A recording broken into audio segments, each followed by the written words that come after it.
राष्ट्रीय शैक्षिक अनुसंधान एवं प्रशिक्षण परिषद के केंद्रीय शैक्षिक प्रौद्योगिकी संस्थान के रेडियो प्रभाग द्वारा प्रस्तुत है प्राथमिक कक्षा के प्रशिक्षणार्थी अध्यापकों के लिए कार्यक्रम रस खान।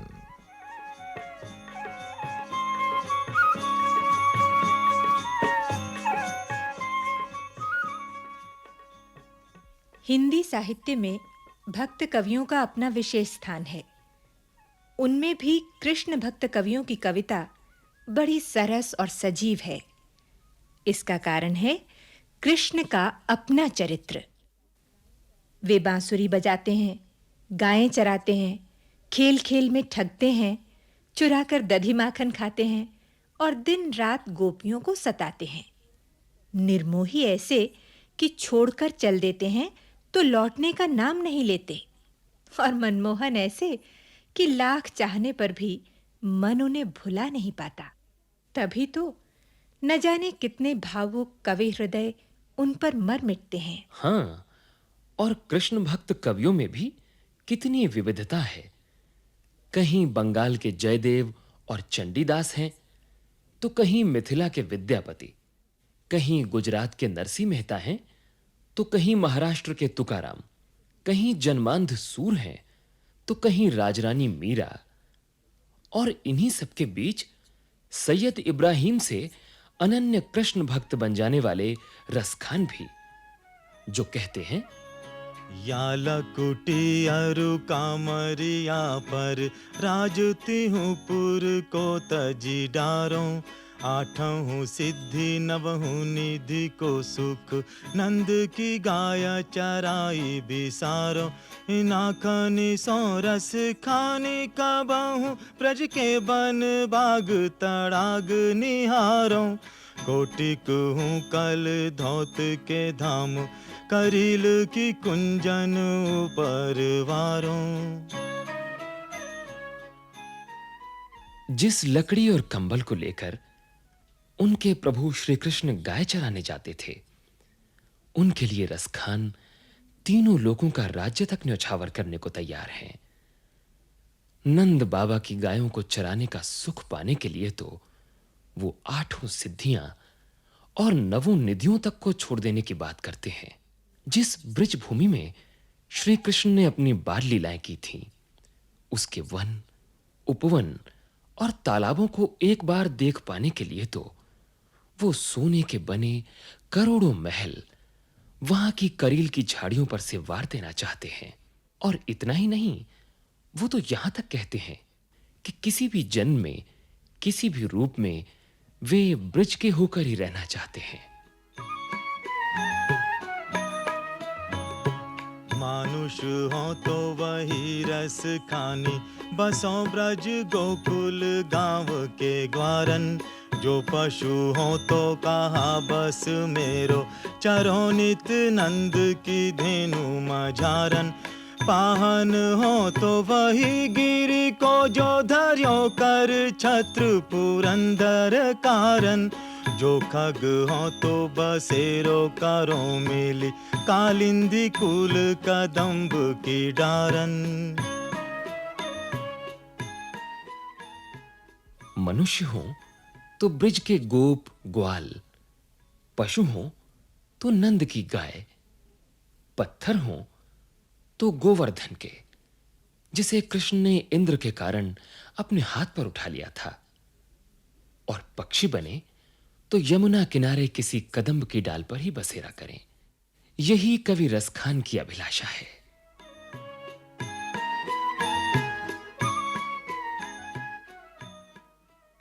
कितने आश्चर्य की बात है कि कृष्ण से इतना प्रेम रखने वाले रसखान असल में सैयद इब्राहिम खां थे। उनका जन्म 1533 ईस्वी में उत्तर प्रदेश के हरदोई जिले के पिहानी गांव में हुआ था। उनका बचपन रईसी शानो शौकत में गुजरा। किशोरावस्था में वे दिल्ली चले गए थे और वहीं बादशाहों के निकट रहे। कहते हैं वे बड़े शौकीन मिजाज थे, लेकिन उसी समय संयोग से किसी ने उनसे श्री कृष्ण के सौंदर्य का वर्णन किया और प्रेम देव की छवहि लखी भय मियाँ रसखान। और इस तरह सैयद इब्राहिम हो गए प्रेम और भक्ति के रस की खान।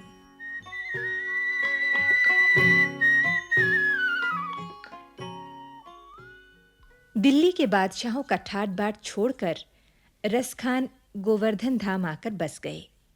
इस गोवर्धन धाम की, इस ब्रिजभूमि की महिमा का कोई क्या बखान करे, जहां पर परमेश्वर प्रेम के वश होकर गोपियों के कहने पर थोड़ी सी दही के लिए नाच कर दिखाते हैं। और यही कृष्ण जब कुछ बड़े होते हैं तो इतने शरारती हो जाते हैं कि गोपियां परेशान हो जाती हैं।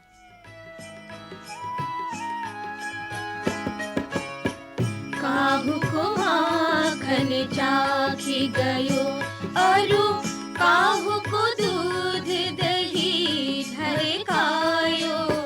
काहू को माखन चाखी गयो अरु काहू को दूध दही ढरकायो। काहू के चील रूख चढ़ो अरु काहू को गुंज छरा छहरायो। मान नहीं लरजे रस खान सुजानो ही राज इन्हें घर आयो। आउरी बूझ जसोमति सोय है छोहरा जायो कि भय उपजायो। काहू को माखन चाखी गयो अरु काहू को दूध दही ढरकायो। कैसा नटखट है, किसी का माखन खा गया, किसी का दूध दही लुढ़का गया, किसी के कपड़े लेकर पेड़ पर चढ़ गया और किसी को छड़ी लेकर डरा आया। कुछ भी कहना नहीं मानता।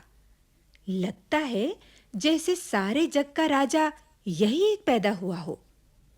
चलो री, चलकर जरा यशोदा से पूछें कि ये पुत्र उत्पन्न किया है या साक्षात भय का अवतार। मगर ऊपर से गोपियां चाहे जितना गुस्सा करें, असलियत यह है कि वो खुद सांवरे कन्हैया को देखे बिना नहीं रह सकती। किसी न किसी बहाने से नंद के द्वार पर आ ही जाती हैं। कौन ठगोरी हरि हरि आजू बजाई है बांसुरिया रंग भीनी। कौन ठगोरी हरि हरि आजू बजाई है बांसुरिया रंग भीनी। तान सुनी जिन ही तिन ही तब ही तिन लाज विदा कर दीनी। घूमे घड़ी घड़ी नंद के द्वार नवीनी कहाँ कहु बाल प्रवीणी। या ब्रज मंडल मेरस खानी सु कौन भटू जो लटू नहीं कीनी।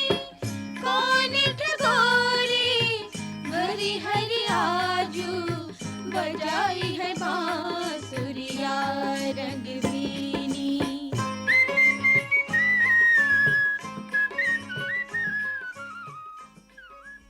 आज कन्हैया ने न जाने कौन से जादू से भरकर बांसुरी बजाई कि जिसने उस बांसुरी की तान सुनी वो ही मुग्ध हो गई। बांसुरी सुनने और बांसुरी बजाने वाले को देखने के लोभ से गोपियां बार-बार नंद जी के द्वार पर घूम रही हैं। इस ब्रिजमंडल में कौन सी ऐसी ब्रिजबाला है जो बंसी की तान पर मोहित नहीं है, बल्कि वे तो अब बंसी से ईर्ष्या करने लगी हैं, क्योंकि उन्हें लगता है अब कृष्ण पूरी तरह बांसुरी के ही बस में हो गए हैं।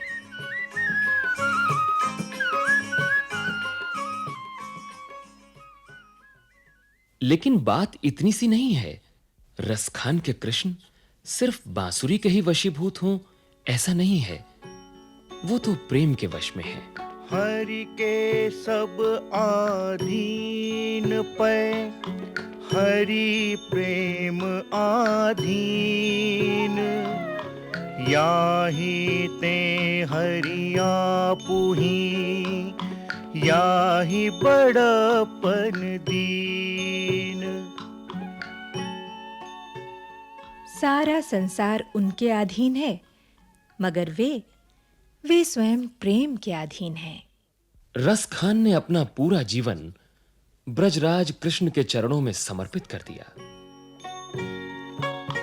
राधा माधव सखिन संग विहरत कुंज कुटीर रसिक राज रस खानि जहाँ कूजत कोयल कीर।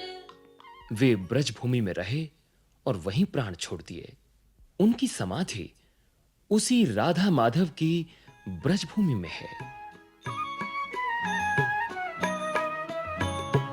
मानुष हो तो वही रस खानी बसों ब्रज गोकुल गांव के ग्वारन।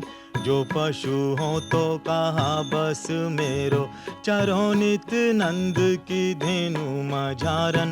पाहन हो तो वही गिरि को जो धर्यो कर छत्र पुरंदर कारण। जो खग हो तो बसेरो करो मिली कालिंदी कुल कदम्ब की डारन।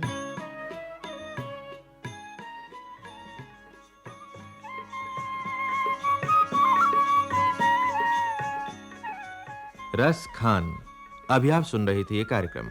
आलेख डॉक्टर शुभ्रा शर्मा, विषय संयोजन स्वर्णा गुप्ता, भाग लेने वाले कलाकार वीना हुरा और नीरज शर्मा, संगीत दिनेश प्रभाकर, ध्वन्यांकन सतीश लाडे और भूषण गजभिये, निर्माण सहयोग शैलेंद्र, निर्माण एवं प्रस्तुति रमेश रानी शर्मा और परियोजना निर्देशन डॉक्टर एलजी सुमित्रा।